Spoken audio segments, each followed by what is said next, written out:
Good morning student. Vidya Bharati द्वारा संचालित online क्लासों में आपका हार्दिक अभिनंदन। आज हम कक्षा 9वीं विषय गणित निर्देशांक ज्यामिति के बारे में अध्ययन करेंगे। सबसे पहले हम पढ़ेंगे कि निर्देशांक जो ज्यामिति है कहते किसे हैं, इसके अंदर किन किन बातों का हमें ध्यान रखना आवश्यक है। सबसे पहले पढ़ेंगे परिभाषा। परिभाषा हमारे पास में है, किसी बिंदु की स्थिति का निर्धारण करने के लिए जिस ज्यामिति का प्रयोग करते हैं उसे निर्देशांक ज्यामिति कहते हैं। यानी कि किसी भी बिंदु को समतल में व्यक्त करने के लिए जिस ज्यामिति का प्रयोग करते हैं उसे हम क्या बोलते हैं, निर्देशांक ज्यामिति कहते हैं। कुछ महत्वपूर्ण बिंदु हैं। पहला बिंदु में ध्यान रखना है, किसी भी बिंदु की स्थिति को दर्शाने के लिए छोटे कोष्ठक में पहले x वाला मान लिखेंगे, बाद में y वाला मान लिखते हैं। जैसे हमारे पास में छोटा कोष्ठक है, पहले x वाला मान आएगा कोमा, उसके बाद में y वाला मान हमें लिखना है। दूसरा बिंदु है, x अक्ष पर y का मान 0 होता है, इसी प्रकार y अक्ष पर x का मान क्या होता है, 0 होता है। तीसरी बात हमें ध्यान रखनी है, निर्देशांक ज्यामिति के अंदर हमारे पास में दो अक्ष होते हैं। एक अक्ष होता है हमारे पास में x वाला, ये हो गया हमारे पास में x डैश अक्ष। इसी प्रकार ये हमारे पास में होता है y और ये होता है हमारे पास में y डैश। ये दो अक्ष हैं, एक x डैश है, एक y डैश है। तो यहाँ पर इसको बहुत पढ़ते हैं अपन x अक्ष, इसका नाम क्या है हमारे पास में x अक्ष। इसी को बोलते हैं अपन क्षैतिज रेखा, और इसी का अन्य नाम हमारे पास में है भुज रेखा।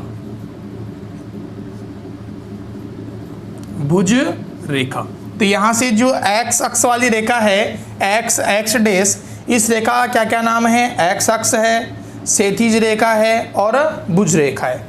इसी प्रकार जो y डैश वाली रेखा है इसे हम y अक्ष पढ़ते हैं, इसे हम ऊर्ध्वाधर रेखा पढ़ते हैं, इसे हम कोटि रेखा पढ़ते हैं। कोटि रेखा यानी कि y अक्ष वाला वो रेखा बोल सकते हैं अपन इसे हम ऊर्ध्वाधर रेखा बोल सकते हैं, इसे हम कोटि रेखा भी बोल सकते हैं। जहाँ पर x अक्ष की रेखा और y अक्ष की रेखा जिस बिंदु पर क्या करती है, एक दूसरे को प्रतिच्छेद करती है, इस बिंदु को हम बोलते हैं मूल बिंदु। इस मूल बिंदु के जो निर्देशांक हैं वो क्या होते हैं, 0 0। यानी कि इस मूल बिंदु पर x का मान भी 0 होता है तो y का मान भी क्या होता है, हमें 0 ही प्राप्त होता है। अब देखो यहाँ से ध्यान रखना है, हमारे पास में निर्देशांक ज्यामिति के अंदर इस प्रकार छोटे छोटे क्या होते हैं, खाने बने होते हैं। x अक्ष की तरफ भी होता है तो इधर x डैश अक्ष की तरफ भी होता है। इसी प्रकार y अक्ष पे भी आपके खाने बने होते हैं।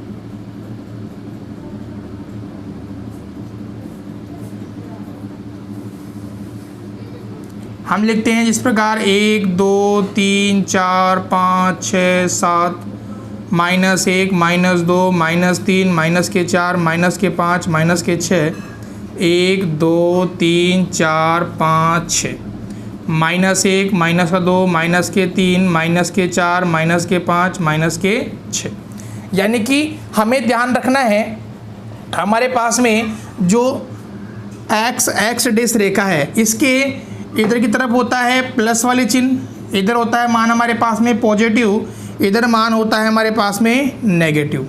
इसी प्रकार y अक्ष ऊर्ध्वाधर रेखा के ऊपर की तरफ मान होते हैं पॉजिटिव और नीचे की तरफ मान होते हैं हमारे पास में नेगेटिव। ठीक है, इसके बाद में हमें ध्यान रखना है x अक्ष की रेखा और y अक्ष की रेखा जब एक दूसरे को प्रतिच्छेद करती है तो 4 भागों में क्या होते हैं, ज्यामिति विभक्त हो जाती है और प्रत्येक भाग क्या कहलाता है, चतुर्थांश कहलाता है।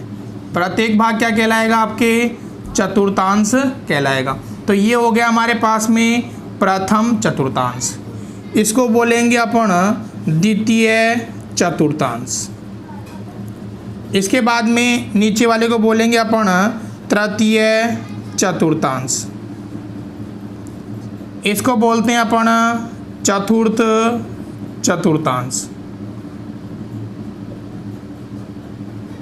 यहाँ से हमें ध्यान रखना है, प्रथम चतुर्थांश के अंदर x का मान भी पॉजिटिव होता है और y का मान भी क्या होता है, पॉजिटिव होता है। देखो इधर बढ़ रहे हैं सारे मान पॉजिटिव हैं, ऊपर बढ़ रहे हैं सारे मान पॉजिटिव हैं, तो हमारे पास में प्रथम चतुर्थांश के अंदर जो निर्देशांक प्राप्त होंगे वो दोनों ही कैसे होंगे, पॉजिटिव प्राप्त होंगे। उसके बाद में द्वितीय चतुर्थांश के अंदर हमें x वाला मान नेगेटिव मिलेगा, देखो दिख रहा है आपको। इसी प्रकार y वाला मान कैसा मिलेगा, अपने को पॉजिटिव प्राप्त होगा। तृतीय चतुर्थांश के अंदर x वाला मान भी नेगेटिव रहेगा और y वाला मान भी क्या रहेगा, नेगेटिव रहेगा। चतुर्थ चतुर्थांश के अंदर x वाला मान पॉजिटिव रहेगा और y वाला मान क्या रहेगा, नेगेटिव रहेगा। तो यहाँ से हमने x अक्ष का नाम क्या पढ़ा, x अक्ष क्षैतिज रेखा भुज रेखा। y अक्ष का नाम क्या पढ़ा, y अक्ष ऊर्ध्वाधर रेखा कोटि रेखा। ऊर्ध्वाधर रेखा और क्षैतिज रेखा जिस बिंदु पर मिलती है उसे हम क्या कहते हैं, मूल बिंदु कहते हैं। यहाँ से प्रथम चतुर्थांश के अंदर मान कैसे प्राप्त होंगे, प्लस प्लस प्राप्त होंगे। सेकंड चतुर्थांश के अंदर मान कैसे प्राप्त होंगे, माइनस प्लस प्राप्त होंगे। तृतीय चतुर्थांश के अंदर मान कैसे प्राप्त होंगे, दोनों माइनस माइनस प्राप्त होंगे। और चतुर्थ चतुर्थांश के अंदर मान कैसे प्राप्त होंगे, प्लस माइनस हमें प्राप्त होंगे। निर्देशांकों को व्यक्त करते समय हमें विशेष ध्यान देना है कि हमारे पास में पहले x अक्ष लिखेंगे, उसके बाद में y अक्ष का हम क्या करेंगे, प्रयोग करेंगे। अब इसके बाद में हम कुछ प्रश्नों को लेते हैं। जैसे हमारे पास में प्रश्नावली 3.1 के सवाल क्रियाकलाप के रूप में हैं, तो हम क्या करते हैं, प्रश्नावली 3.2 को सरल करते हैं। प्रश्नावली 3.2 का पहला प्रश्न हमारे पास में है, निम्नलिखित प्रश्नों में से प्रत्येक प्रश्न का उत्तर दीजिए। 3.2 का पहला प्रश्न हम कर रहे हैं। पहला प्रश्न कह रहा है कि निम्नलिखित प्रश्नों में से प्रत्येक प्रश्न का उत्तर दीजिए। पहला कह रहा है, पहले का पहला हमारे पास में है, कार्तीय तल में किसी बिंदु की स्थिति का निर्धारण करने वाली क्षैतिज रेखा और ऊर्ध्वाधर रेखाओं के नाम क्या नाम है। यानी कि क्षैतिज रेखा और ऊर्ध्वाधर रेखाओं के क्या नाम हैं, ये हमें बताने हैं। तो देखो यहाँ से हम पढ़ चुके हैं इससे पहले कि क्षैतिज रेखा का जो दूसरा नाम है वो क्या होता है, एक्स अक्ष रेखा।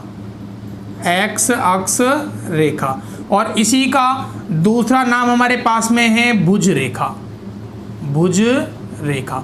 इसी प्रकार जो हमारे पास में ऊर्ध्वाधर रेखा है, ऊर्ध्वाधर रेखा, इस ऊर्ध्वाधर रेखा का नाम होता है वाई अक्ष रेखा और इसी का दूसरा नाम है कोटि रेखा। कोटि रेखा। दूसरा प्रश्न है हमारे पास में पहले का दूसरा, उन दो रेखाओं से बने तल के प्रत्येक भाग का क्या करना है, नाम बताना है। यानी कि जहाँ पर क्षैतिज रेखा और ऊर्ध्वाधर रेखा एक दूसरे को प्रतिच्छेद करती है, तो जो बनने वाले भाग हैं, इन बनने वाले भागों का नाम पढ़ चुके हैं हम। क्या पढ़ते हैं इसे, चतुर्थांश पढ़ते हैं। क्या पढ़ते हैं, चतुर्थांश। पहले का तीसरा प्रश्न हमारे पास में है। पहले का तीसरा है, उस बिंदु का नाम बताइए जहां ये दो रेखाएं प्रतिच्छेद करती है। अब देखो हम पढ़ चुके हैं कि x अक्ष और y अक्ष जिस बिंदु पर क्या करते हैं, प्रतिच्छेद करते हैं, इस बिंदु को क्या पढ़ते हैं अपन, मूल बिंदु पढ़ते हैं। क्या पढ़ते हैं, मूल बिंदु पढ़ते हैं। तो ये हमारे पास में पहले प्रश्न के 3 प्रश्न थे। पहले का उत्तर क्या आएगा, क्षैतिज रेखा का नाम है x अक्ष रेखा या भुज रेखा, ऊर्ध्वाधर रेखा का नाम है y अक्ष रेखा या कोटि रेखा। दूसरा प्रश्न हमारे पास में था कि जो दोनों रेखाएं हैं वह जिन भागों का निर्माण करती है उसका क्या नाम है, तो क्या नाम है, चतुर्थांश। इसी प्रकार तीसरा प्रश्न था कि 2 रेखाएं जिस बिंदु पर प्रतिच्छेद करती है उस बिंदु को क्या कहते हैं, उसे कहते हैं मूल बिंदु। इसके बाद में क्वेश्चन नंबर 2 हमारे पास में है। क्वेश्चन नंबर 2 के अंदर अपने को एक डायग्राम दिया हुआ है। आकृति देखकर निम्नलिखित को लिखिए। सबसे पहले क्या करते हैं, अपन डायग्राम बनाते हैं। हमारे पास में डायग्राम इस प्रकार है। प्रश्न नंबर 2 पहले चित्र बना रहे हैं अपन। देखो हमारे पास में इस प्रकार एक आकृति बनी हुई है, किताब के अंदर आकृति बना रहे हैं। फिर हम क्या करेंगे, प्रश्नों का निर्धारण करेंगे। ये हमारे पास में मूल बिंदु हो गया। इस प्रकार आपके ग्राफ बना हुआ है। 1 2 3 4 5 6 7 8।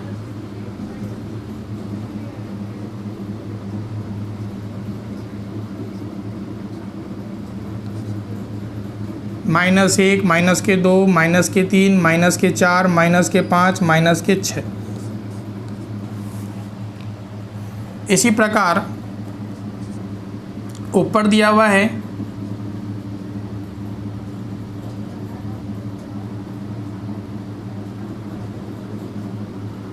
एक 2 3 4 5 6 7। इसी प्रकार नीचे मान दिए हुए हैं अपने को।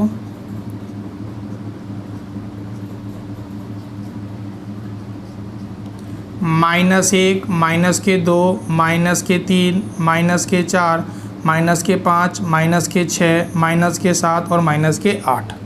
अब देखो यहाँ से हमें प्रश्न के अंदर इस प्रकार चिन्ह बने हुए हैं।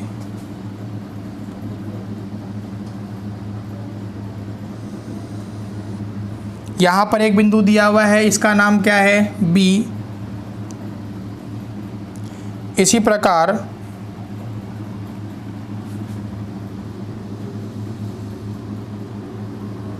यहाँ पर एक बिंदु दिया हुआ है, इसका नाम है D।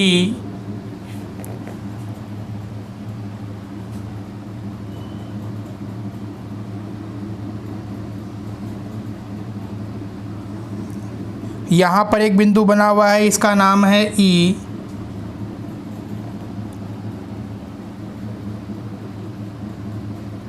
यहाँ पर एक बिंदु बना हुआ है, उसका नाम है H।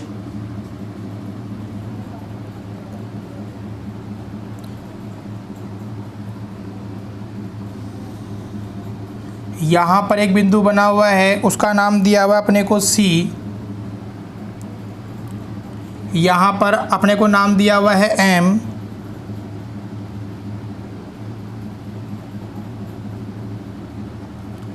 तो यहाँ से B, ये हो गया D, H, E, M, C। इस प्रकार हमें बिंदु दिए हुए हैं। और प्रश्न क्या पूछ रहा है अपने को, पहला प्रश्न पूछ रहा है इसके अंदर अपने को कि B के निर्देशांक बताइए। पहला प्रश्न पूछ रहा है कि B के निर्देशांक क्या होंगे। दूसरा प्रश्न पूछ रहा है अपने को C के निर्देशांक क्या होंगे। C के निर्देशांक क्या करने अपने को बताने हैं। तीसरा प्रश्न अपने से पूछ रहा है कि निर्देशांक -3 -5 द्वारा पहचाना गया बिंदु कौन सा है, ये बताना है। इसी प्रकार चौथा प्रश्न पूछ रहा है निर्देशांक 2 -4 द्वारा पहचाना गया बिंदु कौन सा है। पांचवा पूछ रहा है डी का भुज, डी का भुज बताना है। छठा प्रश्न पूछ रहा है अपने को बिंदु एच की कोटि बतानी है। सातवां बिंदु पूछ रहा है अपने को बिंदु एल के निर्देशांक बताने हैं। आठवां बिंदु पूछ रहा है अपने को बिंदु एम के निर्देशांक हमें बताना है।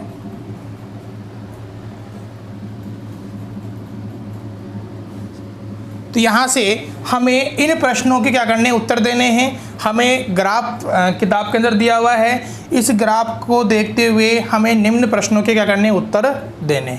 अब देखो पहला प्रश्न कह रहा है बी के निर्देशांक। देखो बी कहाँ है हमारे पास में, यहाँ पर हमारे पास में बी बिंदु है। अब हमें क्या करने बी के निर्देशांक बताने हैं। तो देखो हम पढ़ चुके हैं कि किसी भी बिंदु के स्थिति का निर्धारण करने के लिए हम पहले एक्स अक्ष लिखेंगे, उसके बाद में वाई अक्ष लिखेंगे और दोनों को कोष्टक के अंदर बंद कर देंगे। अब देखो बिंदु बी के लिए एक्स का मान कितना है -5, वाई का मान कितना है 2। तो जो बी के निर्देशांक हो जाएंगे वो कितना होगा -5 और 2, ये अपना आंसर हो जाएगा। बिंदु सी के निर्देशांक, अब देखो बिंदु सी यहाँ पर हमारे पास में है। बिंदु सी के लिए x का मान कितना होगा 5 और y का मान कितना होगा -5। तो सी के पॉइंट क्या हो जाएंगे हमारे पास में 5 और -5। तीसरा प्रश्न है निर्देशांक -3 -5 द्वारा पहचाना गया बिंदु। अब देखो x का मान कितना है -3, y का मान कितना है -5। तो देखो x का मान -3 ये रहा और -5 ये रहा, यानी कौन सा बिंदु आ रहा है हमारे पास में ई बिंदु। तो इसका आंसर कितना आ जाएगा हमारे पास में ई आ जाएगा। निर्देशांक 2 और -4। अब देखो 2 प्लस के हैं और x का मान 2 प्लस का है और y का मान कितना है -4। तो हमारे पास में ये एक बिंदु आ गया और इस बिंदु के पॉइंट है हमारे पास में जी बिंदु। तो यहाँ पे इसका आंसर कितना हो जाएगा हमारे पास में जी बिंदु हो जाएगा। बिंदु डी का भुज, बिंदु डी का क्या करना है अपने को भुज बताना है। अब देखो हमें भुज की बात कर रहा है तो बिंदु डी का भुज, देखो बिंदु डी हमारे पास में कहाँ है, बिंदु डी का भुज बताना है। तो बिंदु डी हमारे पास में है ये रहा। अब देखो यहाँ बिंदु डी के लिए हमारे पास में जो निर्देशांक हैं वो कितने हैं 6 और 2। डी के पॉइंट कितने हैं 6 और 2। हमें क्या करना है भुज की बात करनी है। तो बिंदु डी का जो भुज है वो कितना हो जाएगा 6। भुज किसे कहते हैं एक्स अक्ष को। तो बिंदु डी के अंदर 6 एक्स अक्ष वाला मान है और 2 किसका है वाई वाला मान है। बिंदु एच की कोटि, अब देखो बिंदु एच हमारे पास में ये रहा। बिंदु एच के पॉइंट क्या हैं -5 और -3। अब यहाँ पर किसकी बात हो रही है कोटि की बात हो रही है। तो देखो यहाँ पे एच बिंदु के लिए कोटि का मान कितना है -3। इसी प्रकार बिंदु एल के निर्देशांक, बिंदु एल के लिए एक्स का मान कितना होगा 0 और वाई का मान कितना होगा 5। तो निर्देशांक क्या हो जाएंगे 0 और 5। इसके बाद में बिंदु एम के निर्देशांक, बिंदु एम हमारे पास में ये रहा। तो बिंदु एम के लिए एक्स अक्ष का मान कितना है -3, वाई का मान कितना है 0। तो हमारे पास में जो पॉइंट है वो क्या हो जाएंगे -3 और 0। ये हमारा क्या हो जाएगा हमें आंसर प्राप्त हो जाएगा। तो आज के वीडियो में हमने निर्देशांक ज्यामिति का सामान्य परिचय देखा और प्रश्नावली 3.2 के 2 प्रश्नों को हमने सोल्व किया। यदि वीडियो पसंद आए तो लाइक व शेयर करें तथा सब्सक्राइब बटन को दबाएं, जिससे आगे आने वाले वीडियो का नोटिफिकेशन आपको प्राप्त होता रहे। धन्यवाद।